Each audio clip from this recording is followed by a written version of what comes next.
নমস্কার বন্ধুরা, তিথির রান্নাঘরে আপনাদের সবাইকে জানাই স্বাগত। আজকে আমি আপনাদের জন্য একদম সঠিক পদ্ধতিতে কিভাবে দোকানদাররা জিলেপি বানায় সেই পদ্ধতি আমি আপনাদের কাছে আজকে শেয়ার করছি। প্লিজ বন্ধুরা, পুরো রেসিপিটা শুরু থেকে শেষ পর্যন্ত দেখবেন, আপনাদের আশা করি ভালো লাগবে। আর কত সহজে এই জিলেপির প্যাঁচ আপনারা মালাতে দিতে পারেন, খুব ইজি, দেখে মনে হয় ভীষণই কষ্ট। আজকে সেই পদ্ধতি আপনাদেরকে আমি শেয়ার করব। এখানে দোকানদাররা কিভাবে পারফেক্ট জিলেপির খাম বানায়, এটা ছাড়া কিন্তু জিলেপি একদম সম্পূর্ণ হয় না। এটা অবশ্যই দিতেই হবে, তবেই আপনারা দোকানদারের মতন জিলেপি বাড়িতে বানাতে পারবেন সহজ পদ্ধতিতে। এখানে আমি নিয়েছি ময়দায় অল্প অল্প জল দিয়ে একটা মোটা বেটার বানিয়ে নেব। আর এই বেটারটা অবশ্যই 2 থেকে 3 দিন বা 4 দিন রেখে দিতে পারেন। খোলা অবস্থায় রাখবেন, যেখানে কোনো ধরনের নোংরা বা পোকা না পড়ে, সেইভাবেই এটা রেখে দিতে হবে। আর এটা না দিলে জিলেপি দোকানের মতন পারফেক্ট মুচমুচে রসালো বা সুন্দর হয় না। অবশ্যই এটা দিতেই হবে, এটাই দোকানের স্টিপ জিলেপি ভাজার।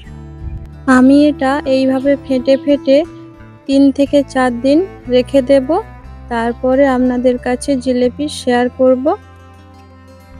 এইভাবেই 3 থেকে 4 দিন আমি রেখে দেব, একদম নোংরা না পড়ে সেই জায়গায় এইভাবে কিছুক্ষণ ঢাকা দিয়ে রেখে দেব। আবার খুলে খুলে রাখতে হবে যাতে বাতাস লাগে, না হলে নষ্ট হয়ে যাবে। আর সুন্দর জায়গাতে রাখলে পোকামাকড় পড়ার ভয় থাকে না। এখানে আমি জিলেপি বেটার বানানোর পদ্ধতি শেয়ার করছি। এখানে আমি 1 চা চামচের হাফ চামচ দিয়ে দেব ইয়েলো ফুড কালার।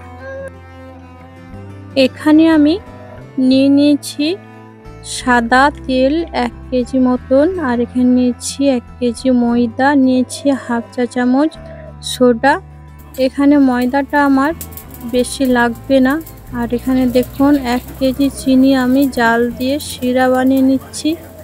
যেহেতু আমার সদস্য পরিবারের বেশি, তাই এখানে আমি আজকে 1 কেজি ময়দার হাফ ময়দা নেব, 500 গ্রাম মতো। এই 500 গ্রাম ময়দাতে আমি 3.5 কেজি জিলেপি ভেজে নেব। আর এই চিনিটাকে ভালো করে জাল দিয়ে 1 কেজি চিনিতে আমি 1 কেজি জল দিয়ে শিরা বানিয়ে নিয়েছি। শিরাটা নামিয়ে ঠান্ডা করে নেব, ভালো করে নেড়ে চেড়ে। আর শিরাটা এইভাবে চটচটে একটা ভাব আসবে, বেশি ঘন বা বেশি পাতলা করে নেব না। শিরাটা একেবারে ঠান্ডা করে নেব এইভাবে নেড়ে চেড়ে। অবশ্যই শিরাটা ঠান্ডা করে নিতে হবে, গরম হলে হবে না।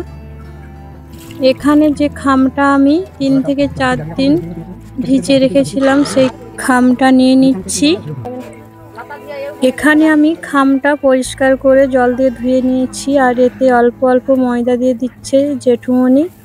আজকে আমার সাথে জেঠুমনি হেল্প করে দিচ্ছে, কারণ এখানে আমি অনেকটাই উপকরণ বেশি নিয়েছি, তাই জেঠুমনি আজকে আমাকে একদম পারফেক্ট জিলেপি বানিয়ে দেবে। আমিও জেঠুর সাথে অল্প অল্প বানাবো।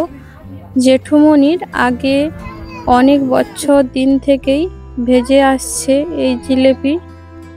যারা জেঠুমনি জিলেপি খেয়েছে ভীষণই নাম করে। আর খেতে এতটাই টেস্টি এই জিলেপিটা, মুচমুচে রসালো, একদম অন্য রকমের স্বাদ লাগে। তাই আমি জেঠুমনিকে বললাম, আজকে তোমার জিলেপি বন্ধুদের কাছে স্টেপ বাই স্টেপ শেয়ার করো জেঠুমনি। তাই জেঠুমনি লেগে পড়েছে আমার সাথে। এখানে অল্প ফুড কালার জেঠুমনি ব্যবহার করছে। আর ব্যাটারটা সুন্দর করে স্মুথ করে ফেটে নিতে হবে, ফেটে নিলে ভালো হয় জিলেপিটা। অবশ্যই এইভাবে ফেটে নেবেন। আর আপনারা চাইলে কালারটা দেবেন, কালার নাও ছাড়া ভীষণই ভালো লাগে এই জিলেপি। এইভাবে অল্প কালার ফুড দিয়ে অল্প জল দিয়ে জেঠুমনি ভালো করে ফেটিয়ে নিচ্ছে। আপনারা উপকরণটি কমও নিতে পারেন, যেমন আপনাদের বাড়িতে সদস্য আছে সেইভাবেই উপকরণটা নেবেন। 10 জন বা 7 জনের ফ্যামিলিতে সদস্য থাকলে তাহলে আপনারা 25 গ্রামের খাম বানাবেন ময়দার। ওইভাবেই 3 থেকে 4 দিন রেখে দেবেন। আর 25 গ্রাম খামে আপনারা 100 গ্রাম বা 150 গ্রাম ময়দা দেবেন, দিয়ে এইভাবে একটা থকথকে বেটার বানিয়ে নেবেন। তাতে আপনারা 500-600 জিলেপি বানিয়ে নিতে পারেন একদম দোকানের মতন। এখানে আমি যেহেতু আজকে অনেকজনের সাথে শেয়ার করব তাই একটু বেটারটা বেশি নিয়েছি।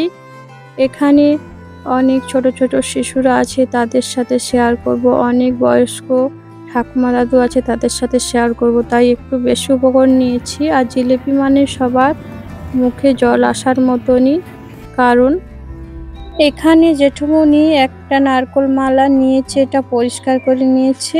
এই মালার ফুটোটা খুব সুন্দর, এক হাতে যখন বেটারটা তুলে তখন চেপে দিয়েছিল, আর বেটারটা নেওয়ার সময় মধ্য আঙ্গুলটা দিয়ে চেপে সাইড দিয়ে সরিয়ে এইভাবে ছেড়ে দিচ্ছে। এটা ছাড়তে ভীষণই ইজি, দেখলে মনে হচ্ছে যেন আমরা পারবো না। একবার ট্রাই করলে আপনারা বুঝতে পারবেন কতটা সহজ এই নারকোল মালাতে জিলিপির প্যাঁচ। এইভাবে ঘুরিয়ে ঘুরিয়ে খুব সুন্দর জিলিপির প্যাঁচ দিয়ে দিল। আপনারাও অবশ্যই বাড়িতে একবার নারকোল খোলাই ট্রাই করবেন, দেখবেন ভীষণই ভালো লাগবে। আপনারা সবাই বাড়িতেই দোকানের মতন জিলিপি বানাতে পারবেন এবং প্যাঁচও পারবেন। আমি আজকে আপনাদের শেয়ার করছি একদম স্টেপ বাই স্টেপ দোকানে কারিগররা কিভাবে জিলিপি বানায়। অবশ্যই আপনাদের এই রেসিপিটা ভালো লাগবে। চিনির শিরাটা ভালো করে একেবারেই ঠান্ডা করে নিয়েছি। এইভাবেই চিনির শিরাটা ঠান্ডা করে গরম গরম ভাজা অবস্থায় তেল ছড়িয়েই দিয়ে দিতে হবে। দিয়ে এইভাবে ছান্তার সাহায্যে চেপে চেপে খুব সুন্দর রস ঢুকে এইভাবে ছেড়ে তুলে নিতে হবে। কিছুক্ষণ এইভাবেই চেপে চেপে রসগুলোতে জিলিপিতে ঢুকে নিতে হবে। অবশ্যই একবার বাড়িতে এইভাবে জিলিপি বানাবেন, সবাইয়ের খুব পছন্দ হবে। জিলিপি বলে কথা, অনেকেরই এই জিলিপি মিষ্টিটা পছন্দ। অবশ্যই বাড়িতে বানিয়ে বয়স্ক থেকে শিশুদের সবার সাথে শেয়ার করবেন, সবার খুবই পছন্দ হবে। আর এটা প্রথম থেকেই আপনারা স্টেপ বাই স্টেপটা দেখবেন, তবে পারফেক্ট জিলিপিটা বানিয়ে নিতে পারবেন। দেখেই তো জিলিপি মুখে জল চলে এসছে, এত সুন্দর একদম দোকানের মতন। আগে যেহেতু জেঠুর দোকানে জিলিপি ভাজতে যেতেন, এখন পারে না ভাজতে, বয়স হয়েছে, তাই বাড়িতেই থাকে। অবশ্যই জেঠুকে আরও অনেক অনেক ধরনের মিষ্টি শেয়ার করতে বলবো আপনাদের সাথে। অবশ্যই আমার পাশে থাকবেন, তাহলে এই কারিগর জেঠুর কাছে অনেক ধরনের মিষ্টি আপনারা পারফেক্ট বাড়িতে বানিয়ে পারবেন। কিছু কলা পাতা আমি কেটে নিচ্ছি, আর আমার সাথে আমার মেয়েও চলে এসেছে কলা পাতা কাটবে। এই দেখুন,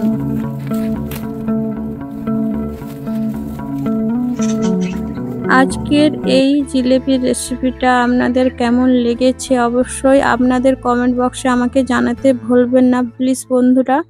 ভালো লাগলে লাইক করবেন, বন্ধুদের সাথে পরিবারের সাথে শেয়ার করবেন, আর আমার চ্যানেলটিকে সাবস্ক্রাইব করে নেবেন, যাতে করে নতুন নতুন রেসিপি আমি আপনাদের কাছে শেয়ার করতে পারি, তাড়াতাড়ি আমার রেসিপি আপনাদের কাছে পৌঁছে দিতে পারি। প্লিজ বন্ধুরা আমার পাশে থাকবেন। খুব সুন্দর জেঠু জিলিপির পেঁচগুলো দিচ্ছে, দেখে তো মন ভরে যাচ্ছে, এত সুন্দর হচ্ছে। কিছুটা বেটার নিয়ে আমিও এইভাবে শেপ দিয়ে দিলাম, খুব সুন্দর ইজি হলো। এত সুন্দর যে আমি বানাতে পারবো ভাবতে পারি না, জেঠুর মতনই হয়েছে কিছুটা। আর দেখুন জিলিপিগুলো দেখে তো একদম ভীষণই ভালো লাগছে। আর খেতে ভীষণই মুচমুচে হয়েছে, রসালো হয়েছে। আপনাদের কেমন লেগেছে অবশ্যই আমাকে জানাবেন, আর বাড়িতে অবশ্যই একবার বানাবেন। দেখুন সবার খুবই ভালো লেগেছে। পাড়াতে কিছু দাদু ঠাকুমা আছে, তাদের সাথেও অবশ্যই এই জিলিপি আমি খাওয়াবো।